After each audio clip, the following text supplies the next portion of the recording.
I'm KC. And I'm Tyler. And you're listening to The Element Podcast.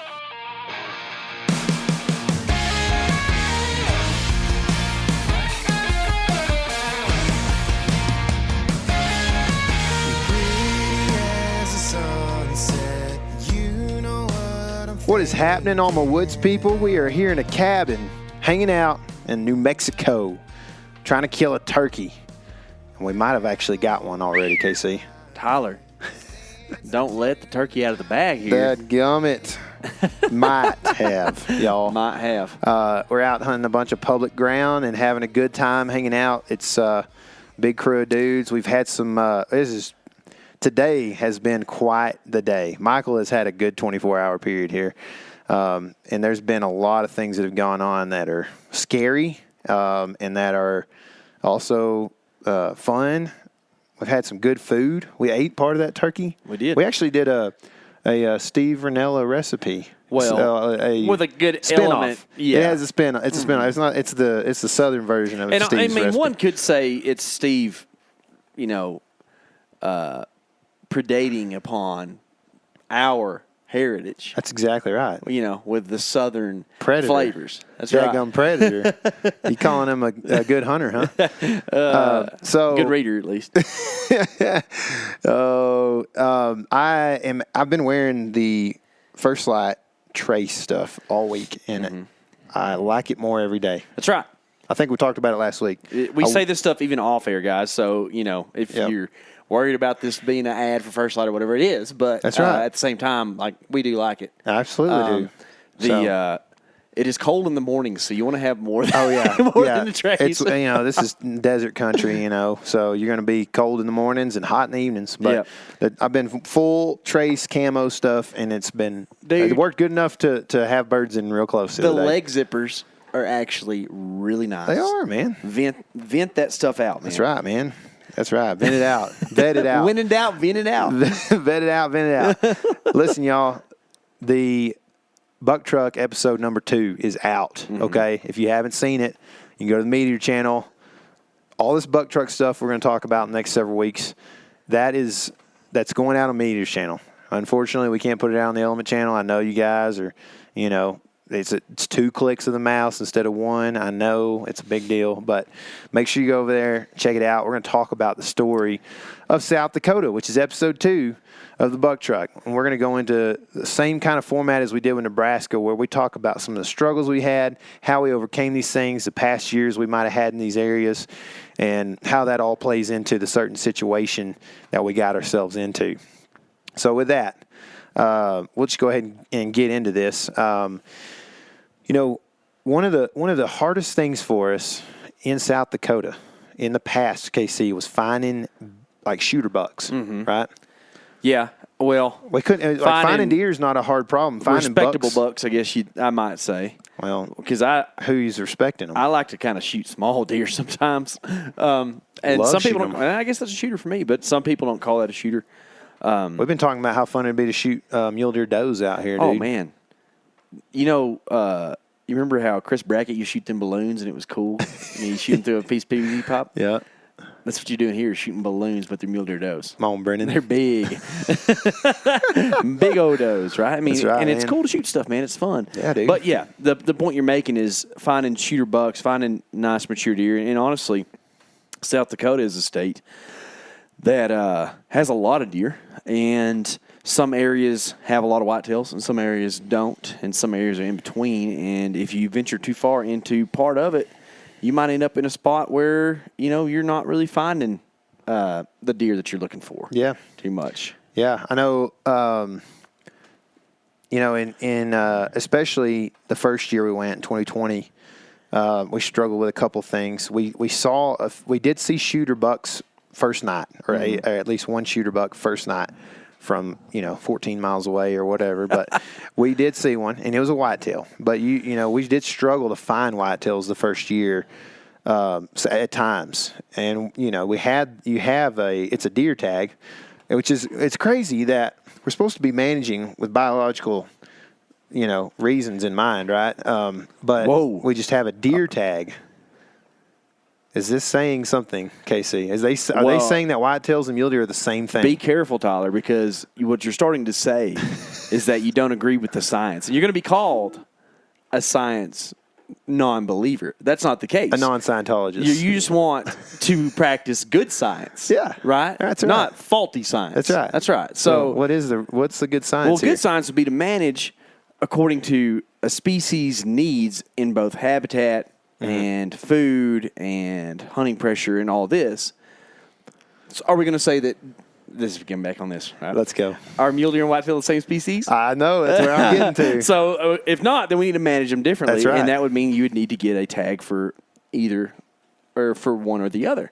Mm-hmm. So if you put a bunch of largemouth into a river with a bunch of smallmouth, and all the largemouth started eating all the smallmouth, and your largemouth start thriving, should you just continue to keep the bass regulations that you can just keep any black bass when those smallmouth were there endemically?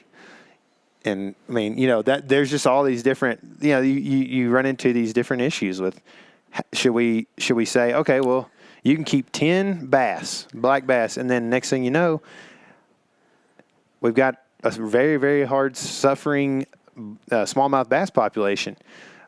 If you see that happening, maybe you should say, well, nobody can keep smallmouth bass. Ooh. You know what I mean? Or whatever. We could limit the methods for the smallmouth bass. You could. It's really easy to take a 30-06 and shoot a smallmouth bass from 200 yards. Or wait, what am I talking about here? I know. But say, if you will, you have to use, artificial only on 10-pound test or lower. Something like that. It would limit how many smallmouth bass you could. There are ways to do it, but either way. Did you know we were going to rage on this podcast? I didn't know we were going to rage. You would want to manage with smallmouth bass in mind, not just bass in general. That's right. That's right, man. So yes, exactly. So, anyway, there's some good food for thought there. Some people will understand what we're saying. Some people will be lost, and I'm sorry if you are. So let's get back on track here. We decided that year that we wanted to.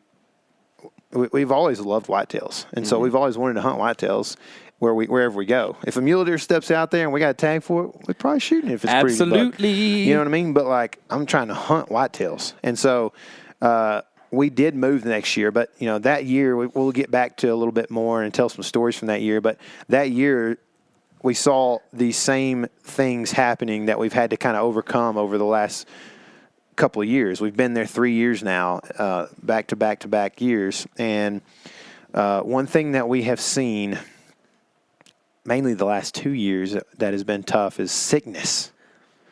And I don't know what it is, but it is like maybe it's traveling 16, 18, 15 hours, whatever it is, to get there in a car in one day and eating junky food. And maybe that's been a part of it. But I know in 21, COVID was really a thing, right? And I don't even know if I can say that on this podcast. But apparently it's over now. I don't know if you knew that. Legitimately, according to the super-duper legit government we have, it's over. My friend also said that NASA confirms the sun as being hot, too. So there's some pretty good stuff coming out right now. It's funny thing that you bring up NASA because I don't believe what they say either. But that's a different deal.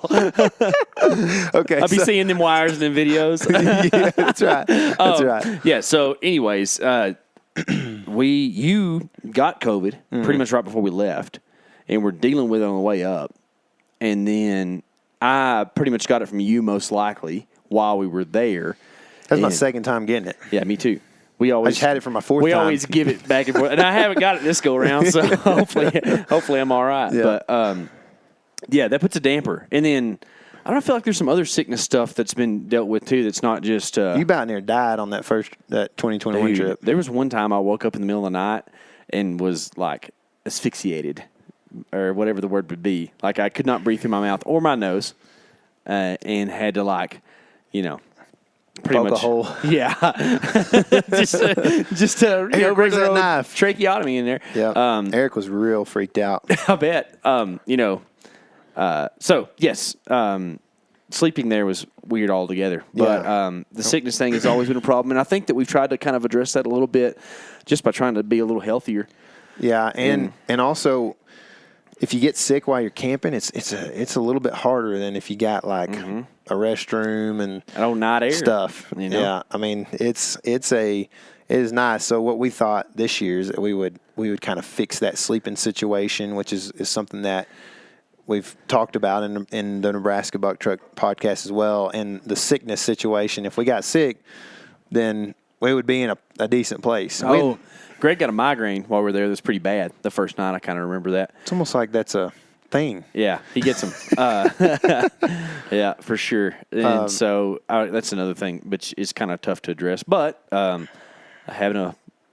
Greg, having a place with a coffee maker helps with that. You know? For sure.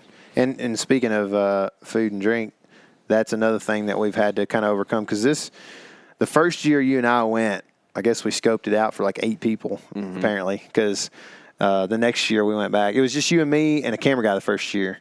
And camera guy filmed me shoot a buck and you shoot a buck on the same. Well, he didn't film you shoot a buck, but he filmed me shoot a buck and you shot a buck on the same. Y'all were at distance and could see what was going on. Yeah, with me. but I filmed it. Oh, good. But it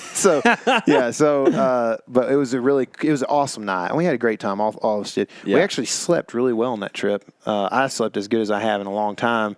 We were in a very remote place, and it was super. Just there was no wind, which was weird, and it was just beautiful and quiet, man. And I slept super good. Best I've ever slept in a tent by far. But feeding. The next year we came back, did we have 6 or 7 dudes, and then this year did we have 7 this year, maybe? We lost the core 5. We lost to Michael, to Tony. That's right. And gained a Hunter and a Chris. Yeah. So that would be 7. Yep. So we had a bunch of dudes in camp, and when you talk about feeding them, one thing that's nice when you hunt a lot is you have a lot of ground meat and eating burritos. You talked about this, but eating burritos is not a bad thing, man. No, man. I mean, that tortilla is the worst thing on that deal. Otherwise, you're just packing that thing full of stuff that's good for you. Yep. And, I think the first year that we went to South Dakota, we were just dead broke. And so we were probably eating a lot of sandwiches and stuff, and that was fine, sandwiches and chips. Then this past year, we tried to cook a little bit, but we camped. I guess 21. We camped a lot and cooked. I remember you and Hunter making a pretty good breakfast for us at one point in time. We found some bacon that was unsalted. That was kind of weird. Yeah. It was very weird. But, I like the salt. Yeah, and on that trip, too, when I was recovering from COVID, man, I got to give my boy Hunter a shout-out on that deal. He also is slow-moving in the mornings, but it's not because of the COVID. It's just because of the short legs, I think, and he just doesn't – he likes to get a slow roll, so him and I were a pretty good pairing on that trip. And you know what y'all invented by doing that? Honey coffee. The buck truck. The buck truck. That is the buck truck. That's right. That's right. And here we are. Here we are, buck trucking. But Hunter brought me some honey coffee one morning, and it made me feel a lot better. Thanks, Hunter. Yeah, I know. Nice and guy. Then the buck truck loaded up some bucks. So y'all kind of got to moving real slow in the mornings, and instead of hunting, because you're hanging with a guy who likes to watch them, and you're also sick, and y'all are moving slow in the morning. Y'all are driving around during some pretty prime time, finding bucks, and y'all are started calling it the buck truck, right? That's right. And it carried through that season. Well, there was a scouting day where our truck went one way and your truck went a different way, and we won the day. Yeah, for sure. Yeah. So, and then that's how it was officially started. Was the buck? Eric, were you? Eric's not on the podcast. Sorry. Were you with us when we saw that big mule deer buck? And we were like, somebody was with us. Maybe Chris was in the back seat, and Chris was with us. Somebody was in the truck with us. It would have been old Chadwick Rice. Chadwick Rice was there. That's Yep. right. That's right. He came from a different direction, so the counting was different there. But yes, we probably had 7 that year too. Then with Chad camp, and so we that mule deer is the one that kind of got the buck. It's funny enough because the buck truck's such a whitetail thing. That's right. But it's a mule deer that started it. Well, buck truck is still seeing a lot of whitetails. That's right. It might see a few mule deer coming up. Who knows? Yeah, you never know. Buck truck is more of a metaphor. That's right. It's That's like exactly to shoot right. stuff. Yeah. So the you can see that we've spent some time there. We've got a bunch of different stories. Mm-hmm. We ended up this year. We went to South Dakota and met our good friend Tony Peterson. Yep. And we might have alluded to that just a second ago, but Tony is the kind of the water dude. He's hunted and killed a lot of bucks over water. So we thought, man, it'd be good thing to go with him. And we had a massive drought last summer, and so this was kind of our plan going in.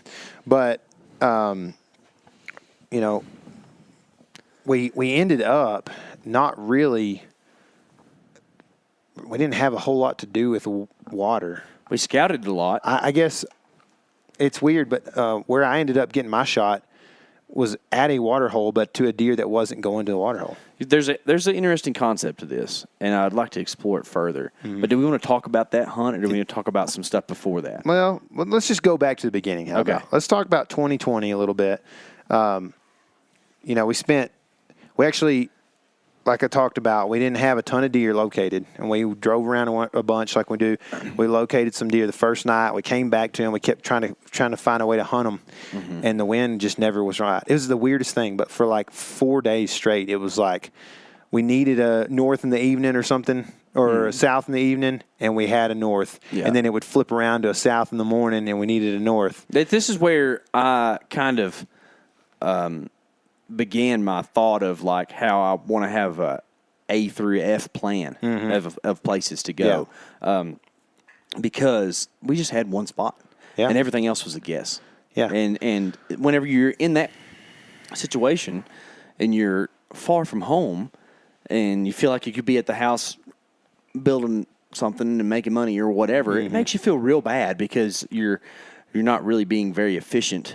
Sure. And you're not using your time well, mm-hmm. you know? And we just spun our wheels for like 4 days. Yeah. And we drove so much on that trip. Oh, man. I remember like having like about near bed sores from driving so much. I remember we would our drive 6 hours a day. Would take 2 naps without getting out of the truck. Yeah. Like go sleep, wake up, and go back to sleep again. Did you nap? No, not once. Me neither. That's crazy. It's a cameraman thing. That is. Anyway, we ended up only having like one good spot, like he's saying, and it was we didn't have wind, and so we thought, well, let's not go bust this up because it's the only thing we got. Mm-hmm. So we waited, and it was literally the 6th day of the trip before we could go in on a good wind. But when we went in, we felt good, mm-hmm. right? I was like, hype time. We called the shot. I mean, we were like, we're fixing to go kill deer. Like we said it on video, you know. We went in, and you were hunting ground. I was hunting in a tree, and we didn't even get. I got like halfway up the tree before a buck had already come by mm-hmm. in that early afternoon.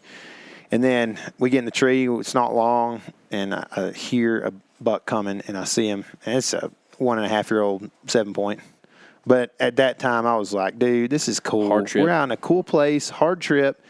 I'm going to shoot a buck because there's a bunch of them around, and I'm going to take this meat home and enjoy it. Mm-hmm. And I ate every bit of the meat. I mean, I enjoy it. And so that's what I went up there to do. There's a bunch of people that want to clown on that. But, dude, we're 17 hours from home.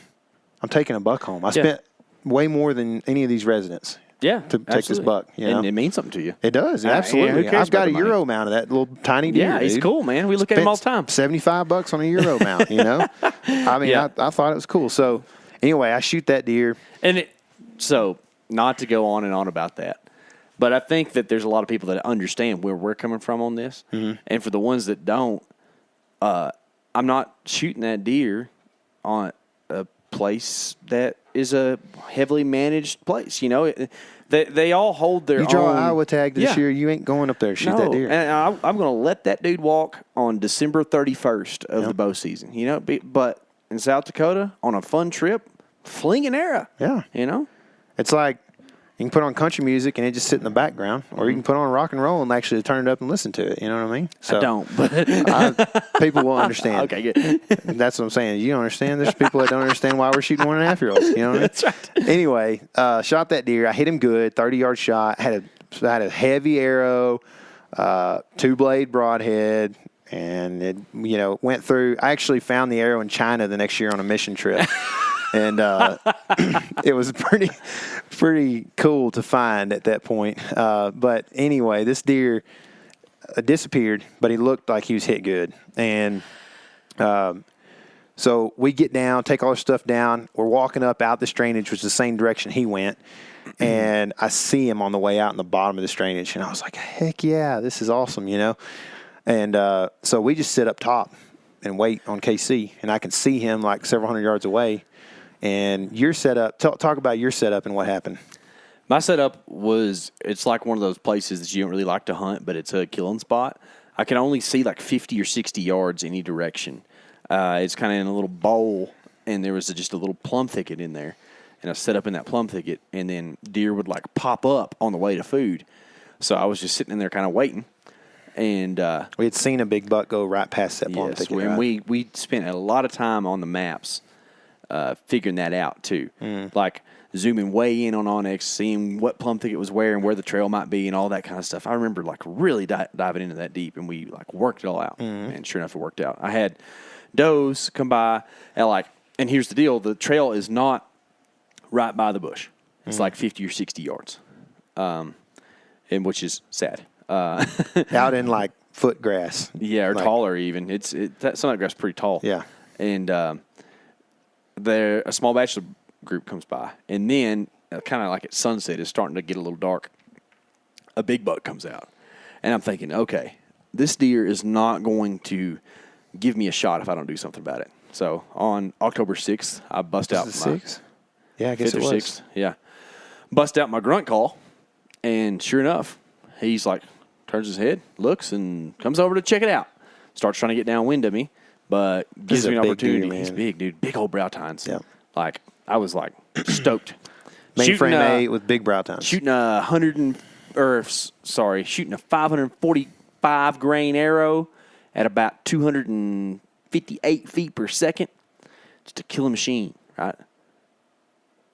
Just a 2-blade broadhead on the front of that thing. Sharp as a tack. Sharp. Maybe one of the sharpest ones out there. Paper-cutting son of a gun. And shot that thing in the shoulder. Got about 1 inch penetration. How far was he when you shot him? I would say that deer was somewhere around 23 yards. So I don't close know for enough sure. That your arrow should be... It was close enough that I didn't range him. Yeah. You know, from what I remember, it's been kind of long, but I don't remember ranging. I couldn't range that deer because he was like looking at me the whole time, right? Mm-hmm. And so shooting. What happened? I'm shooting the old pass-through setup, and do not get anywhere near that because sometimes you hit deer in places that it just isn't going to kill them. Where do you think you hit him? In the knuckle. In the knuckle? In the knuckle. I think I hit him in the knuckle. It's you can kind of watch it, on slow-mo. On YouTube, it's on there, I think. Yeah, the video's on YouTube. And called 2 Bucks in One Night or something like that. It's also the last scene in our season intro from like all our 2021 stuff, I think. It's like the intro, for 30 seconds, and then the last scene is that slow-motion shot. Yeah, and I get about no penetration. As soon as the arrow gets there, you can just see it go, just because it stops. And we don't go look for the deer that night. Look around for blood a little bit, don't find any. Wait until the next morning. I'm stressing out. Probably most have ever stressed out about any of this kind of stuff just because I wanted that deer bad.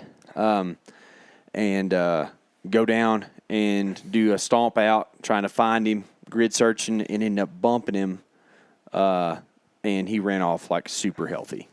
So he lived to see another day with a heavy arrow setup, which from what I understand is impossible, but I saw it. So you think you hit the knuckle or the ridge of the shoulder blade? I don't know. Does it look like a ridge?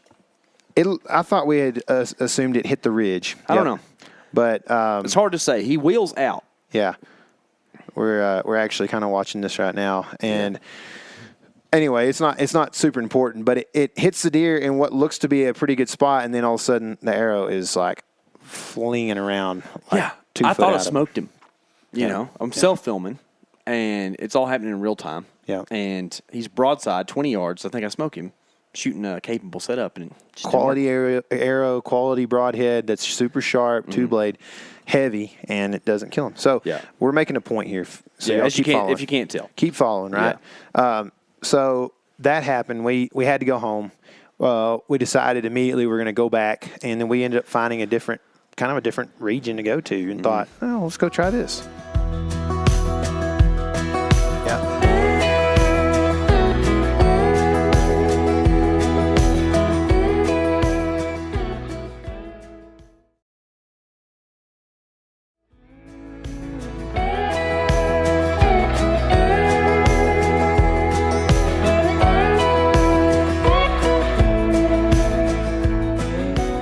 It was a very wet year that year in 2021. In fact, it was wet while we were there. Yeah, it was very wet. We rained a bunch on us. We camped and stuff like that.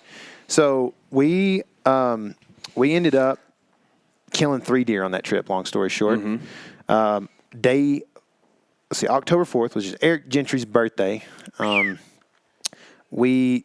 killed a nice 10-point that was just so fat, right? That's where we started talking about pillow deer. Yeah, that's right. And he was just munching willows in this thicket going back to bedding. Was he a willow pillow? He was a willow pillow.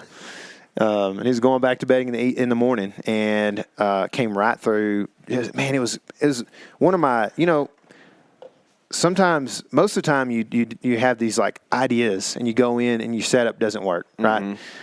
This was one of those times when I was like, dadgummit, I nailed this as good as I've ever nailed it. You sure enough did. You know what I mean? Mm-hmm. And this was Eric's first deer to video being shot. And it's a little out of focus. You can tell that it's his first one. But he did a good job. We freaked out in the tree and had a good time. It was his birthday. We went and celebrated and bought him every Hostess treat we could find at the convenience store. I think we explained it. Never mind. I can't harp on him that hard, man. I'm sorry. No, I can. You know why? Because we love Eric, and he's like the best. Yeah. Now, okay. But that day we had to explain to him that deer actually weren't fuzzy because he sees them fuzzy, but they're actually very, very crisp to most of us. They have fine hairs, don't they? Yeah. So, and just to take another chance to take and throw this point together, I actually shot a big broadhead that is mechanical, expandable, flapper-like, whatever you might call it. You said the word. And that deer ran like 20 yards and died. Mm-hmm. He died inside a bow range for most fellas, right? Yeah. Where'd you hit that deer?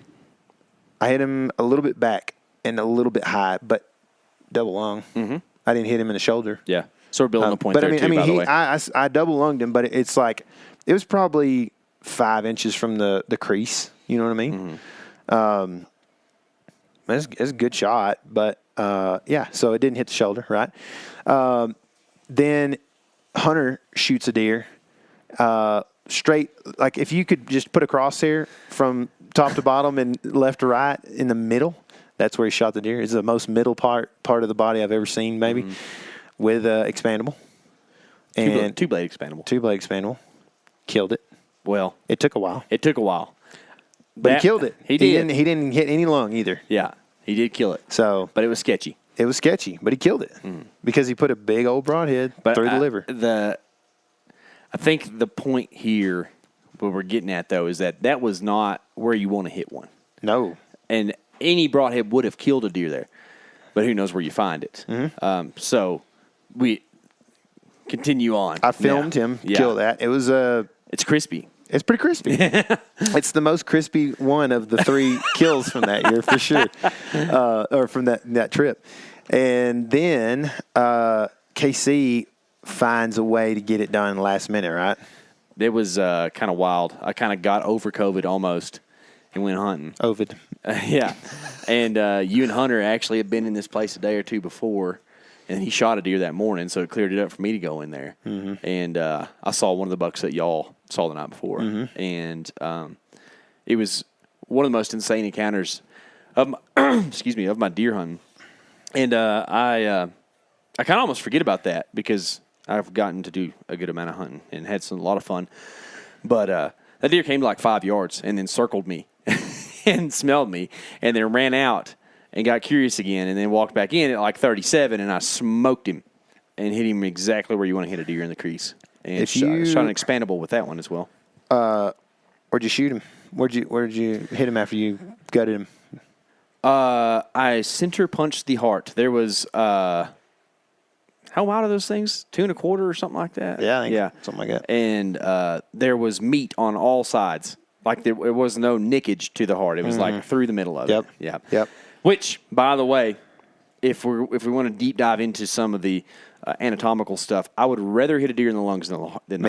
Me too. It's cool when you hit them in the heart. Yeah. But they die a lot faster in the lungs. Yeah. That video is on the Element channel. It's called, if you search Perfect Shot, you'll probably find it.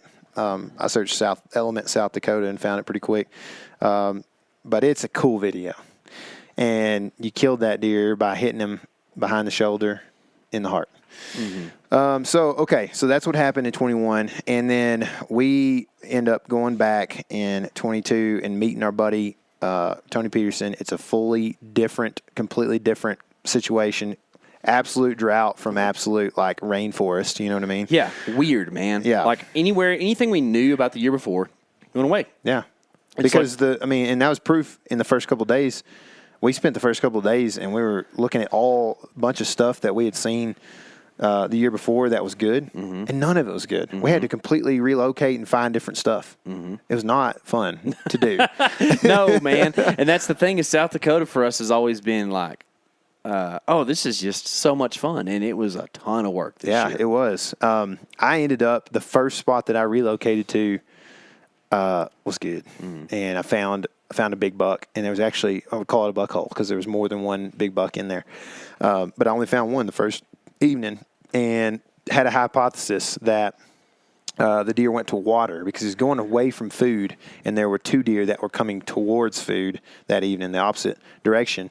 And so I just thought, well, he's probably going to water, and I could look at the map and figure that there was water there. I didn't know for sure in the kind of the bottom of the straw.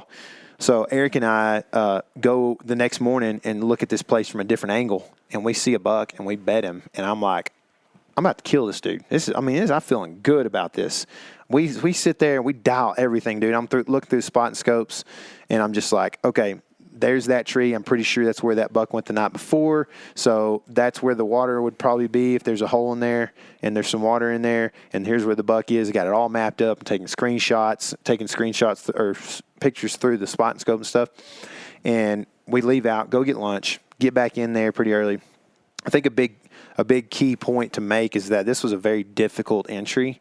It was super, super thick to get in there at first. And it doesn't really look like it too much on the video because it's so thick that we're not even able to video hardly in there. We're just like squeezing through stuff, right? So, and also if you drew out everything that actually took a long time on a video, then it would be kind of boring. 4 hours. Yeah. But I mean, people would watch it, but maybe not everybody. Yeah. So anyway, we get in there. I get in there. I get set up, and I'm going in to get set up. We dip down into the bottom. It's hot, and I find the tree that I had marked, and it is like a bad leaning willow, and willows just do that a lot of times. They just lean over real bad. But it's right. I mean, it's the only tree I can make work and get the shots that I need to, because I need to get shots up to the top of this creek where like the flat is, and also down to the bottom because there's a major trail coming into this water source, and you can see it if you watch the video here in a little bit after you listen to this podcast. There's a crazy trail, and I'm sure there was like a beaver in there or something too. But it was a good trail coming down the creek to this like deep hole in the creek where there was the only place holding water, and I set up right next to it. It would have been an 8-yard shot to the other side of the water hole probably. I mean, it was close. And then it's like 10 yards to a trail that like comes down the edge of this creek. And then there's another trail out there. It's probably like 25 or something maybe. Well, we're sitting there. It was really loud getting up in this willow too, because they had this weird bark that makes a lot of noise putting sticks on it and stuff. I get up in there, and I'm basically having to like stand on my left foot and kind of push against my left foot the whole time to keep myself in shooting position. I could relax, but I wouldn't be in shooting position if I did that. And I'm afraid to not to relax and then try to get into shooting position because the bark creaks when I do that. So I'm just in a constant state of just stay still. It's getting, the wind is starting to get lighter and stuff. This doe comes out. I won't make the story forever, but this doe comes out, walks down the trail right next to, right on top of the creek, basically, and doesn't get water. She comes right past us, like 10 yards. There's willows everywhere, little bitty ones. And she gets, our wind is kind of blowing at like, say like a 45. The closest place that she is on the trail when she's coming past us, 45 degrees past that, if I'm looking, or maybe a little less, is where she would pick up our wind, and she did, and picks up our wind. I'm thinking at that point, what I thought is if a deer came by us first and picks up our wind there, it's just going to run on and go all the way up towards ag, right? Mm-hmm. Well, she gets our wind, gets weird, and runs right back across our face and into, where that buck is, pretty much. And I'm like, man, that probably messed the whole thing up. And it wasn't 10 minutes, I don't think, later. And I'm just keeping my eyes back looking, and I see a horn flash through the willows back in there. And I'm like, hey, there's a buck coming. Get ready. So Eric kind of gets the camera ready, finally finds the buck, gets on him, and he's coming. He's close already. Like, he's probably like 40, 50 yards when he gets the footage on him. And he's just on a straight walk. And he walks down, and it's so thick that he's like having to move his antlers through the brush and stuff, right? And he gets here. I get drawn when he's like at 30 walking towards me, and then he kind of pans out and goes parallel or perpendicular to me. And he gets broadside, and he's so close and it's so quiet that I don't feel like I can grunt stop him. And so I'm like, well, it's like 10, 12 yards, it's nothing. And I'm going to shoot him. And so I'm following him, and he's so close that the sight picture of my sight, his shoulder fully fills pretty much like there. And so I lose track through the willows of his shoulder. And when I pull the trigger, I feel like this is done deal. And it hits him. And I'm shocked where it hits him, because it's not where I thought I was aiming. And it hits him on the point of the shoulder, So it looks like it would have been heart if it was back, probably 4 or 5 inches, maybe 6 inches, whatever. But it hits him on the point of the shoulder, and same thing as what KC's buck is on that video if you've watched it. Arrows hanging out 2 foot, when he takes off. And I knew immediately. I was like, there ain't no chance, dude. I mean, I barely have a chance that this deer is dead. So long story short, I'm just going to go ahead and spoil it for you. We don't end up finding a dead deer. So frustrating experience. We show it on video because we could show all the successes and make a bunch of dudes that have that happen to them feel like they're the only ones that happens to, because I got buddies that feel like that. So we find it important to show some of our mistakes for sure. Well, we're not perfect. And you did the amicable thing, right? I suppose. And didn't continue to hunt deer. You decided after that you had done your damage. I like shooting a shotgun, so it wasn't too terrible to go hunt dove and stuff like that and grouse. So tell me about your arrow setup, Tyler. My arrow setup is the same thing I shot in Nebraska, which killed a deer real quick and real dead. Mm-hmm. Where'd you hit that deer?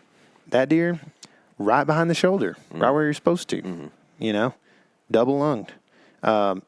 If you haven't watched that buck truck episode, the first one in Nebraska, that is a big old expandable and a 500 grain arrow. Mm-hmm. So plenty heavy. Which is fairly heavy to an average archer's standards. Now, to me, that's lighter than what I shoot, but anything like that is probably. But you shot a 545 grain arrow with a 2-blade. Yeah, and it didn't penetrate, right? The point of this is that shoot what you're comfortable with, right? Yeah. I have gotten to where I really do like a big expandable, especially one that's well built. You can see in that video that one breaks. Yep. Dude, I've had fixed blades break. That's exactly right. And you know what else, man? The whole point is if you hit a deer where you're supposed to, it's going to die. That's right. And the expandable does help you sometimes when you marginally hit a deer. I have paper cut deer with little fixed blades through the liver and not found them because it just takes forever. My Kansas 2020 buck is an example of this. I found the deer, but they just don't bleed very much. They don't have a big hole. No, they don't. You hit a deer in the liver with an expandable, you're going to find him in an hour. Yeah. I mean, it's as deadly as anything else. Now, I'm not advocating the liver shot, but what I am saying is when you do it, you can feel good about it. Dude. And go ahead. No, and the expandable for me helps me make better shots because we've talked about it before, but my thumb situation, I have torque. Not to mention, you can see in the GoPro footage of me shooting. If you go to our Instagram, you can see this. The GoPro footage of me shooting. When I shoot, I almost look like I'm falling, and that's me holding myself to the tree the right way, right? And certainly torquing the bow. Yeah. You know what I mean? So, and it's at 10 yards, it's not going to do anything different probably, but at 30, it makes a difference. Yeah, you know? for sure. So there's give and take with all of it. Yeah, man. exactly right, man. There's no like, if you want to make archery a thing that there's no like variability of lethality, then you just start rifle hunting at that point in time. Sure, You know, absolutely. Like that's the whole point. It's why there's more tags for archery. This and the other. Does it make you feel good to do that to that deer? Absolutely not. Exactly. I was talking about it this morning. I literally had like an adrenaline like rush when the deer's coming in, because I'm like, I'm fixing to kill a big old 8-point. Just made the plan like I was supposed to, you know. It's done deal. He's coming right to me close. And then I go from that to like, I'm almost 100% sure that deer is not going to die. And you know what I'm talking about if you've been there, but it legitimately made me feel like I was going to throw up and nauseous. And I like lean on the tree and I'm just like, I can't believe it, dude.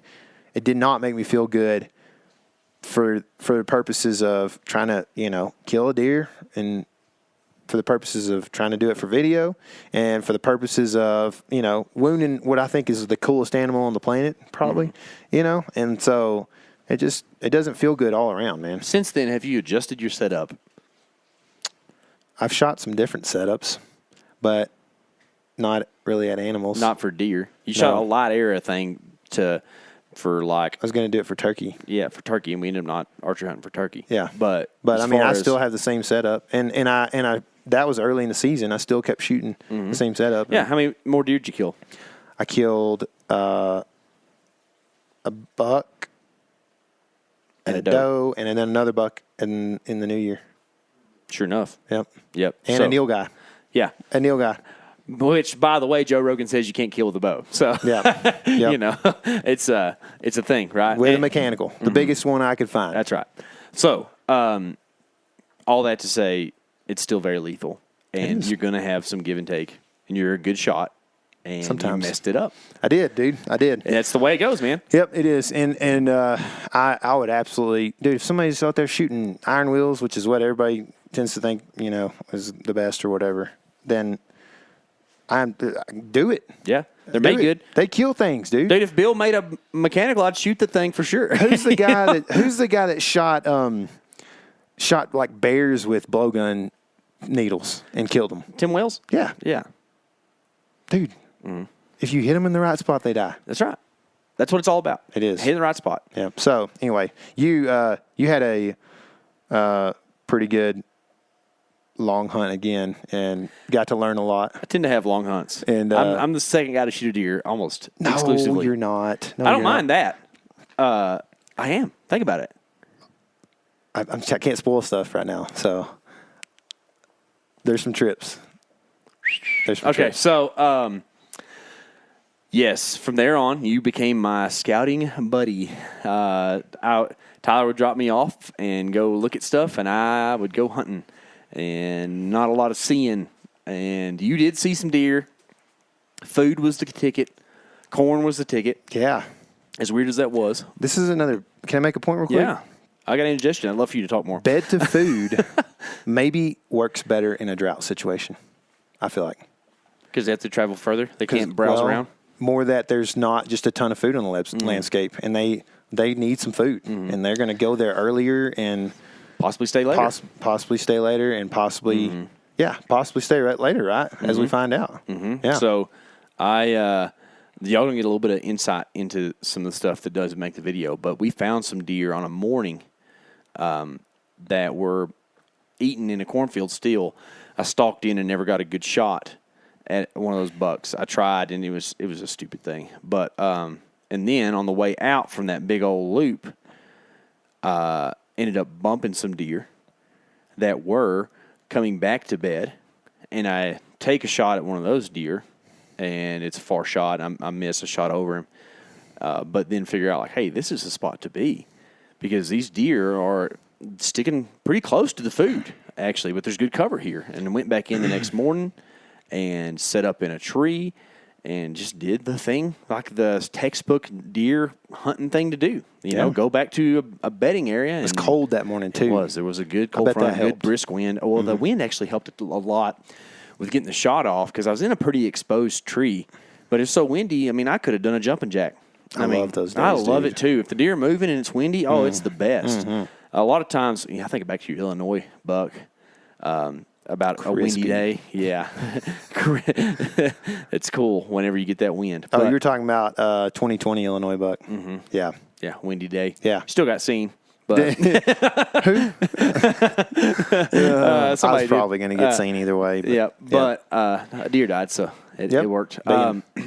But had a really nice, what I call a representative of the species, a representative of the area. So not a booner. In the video, I call him a medium buck. Mm-hmm. He's not a giant, but he's not a tiny. He's not doe-necked. He just looks really, really good, really pretty. And this deer. You know what else he is? Really tasty. I can't give it away. Sorry. Well, bucks are from that area. Yeah, right? That's right. So this deer comes down the hill from food and stops about every 2 steps and eats leaves off the plum bushes the whole way down. And I get to watch this deer for like 10 minutes probably. And, it's a good build-up. He's getting closer. He's getting closer. And I do the thing where I pick up my bow and I go to draw. And then he stops walking. So I bring it down. Mm-hmm. I do it like 3 different times. And finally, the deer comes out into a good broad opening and stops on his own. And I draw my bow. And that's whenever you get on YouTube and go watch Buck Truck. How far was he when you drew? I think he's at like 40, 41. And he took a couple steps in. So if you were saying the closest he ever got before you shot, probably 35? 37. 37 yards. I had my pin set on 38. I only know this because we just watched the video not long ago. But I had a pin set on 38, and he got to 37. I ranged a gap that pretty far shot for a lot of guys. Yeah, for sure. I mean for you, it's not too big a deal because you're a good shot, man. Well, I practice a lot, and it's something I really care about. And you know what? If you really care about it and you're still not a good shot, that doesn't mean that you don't care. That's right. But, that's right. Thanks, man. I appreciate the compliment. I like shooting bows. It's a lot of fun. And Me too. Yep. So, anyways, go check out Buck Truck if you hadn't, guys. It's pretty cool.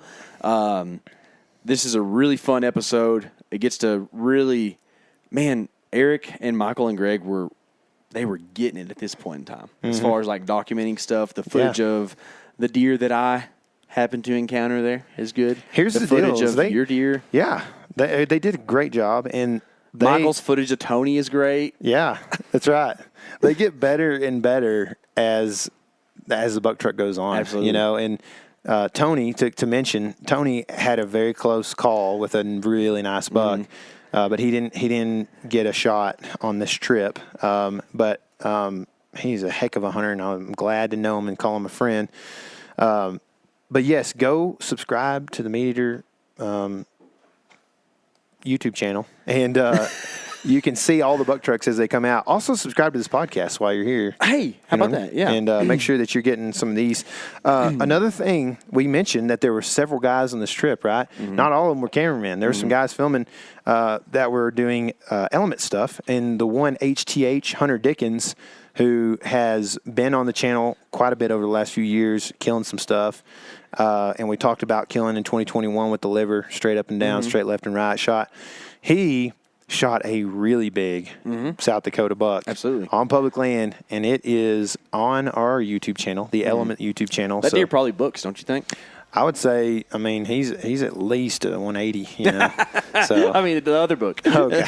Yeah, he might, man, for sure. He's a great buck. Yeah, beautiful deer. And the footage is primo. Speaking of camera guys getting good, Eric nailed it. And this buck comes out, and he has these cattail fluffies all over his back, and the sun's like shining through them. It is so cool, dude. It's cool, man. It's awesome. It is so cool. It's a cool place to go. Really hard, but there's a lot of deer across the country. One of the things we do with Buck Truck is, and this is how we've always been, man, we just want to inspire people to get out and hunt, try hard, and you'll learn a lot and have a lot of fun. So don't feel like you got to travel all around the country to go hunt deer. There's probably something close to the house or closer to the house or whatever you can go explore and find some pretty wild country. There's about near wild everywhere you go if you look for it. So go and check that stuff out. More Buck Truck coming. They usually always come out on Tuesday at high noon if you're in the central time zone, and you can do the math the other direction if you happen to be outside of that. And we'd really appreciate it if y'all watch, of course. And then comments are always helpful too. We like to see that you enjoy stuff. We like feedback, commentary, as long as you keep it clean and nice. That's one of the reasons that we say that's because we put ourselves out there a lot. It's hard for Tyler to show that he just hit a deer bad, but not that like you wanted to hide it. It's not what I mean when I say hard, but it's not something that you enjoy, right? It's not. People have been hiding that stuff for a long time. Yeah, absolutely. You know what I mean? Yeah. And so it's not a new cultural phenomenon that people would show, like that they don't kill deer, and they made a bad shot. Yeah. So, but anyways, remember, this is your element. Living it.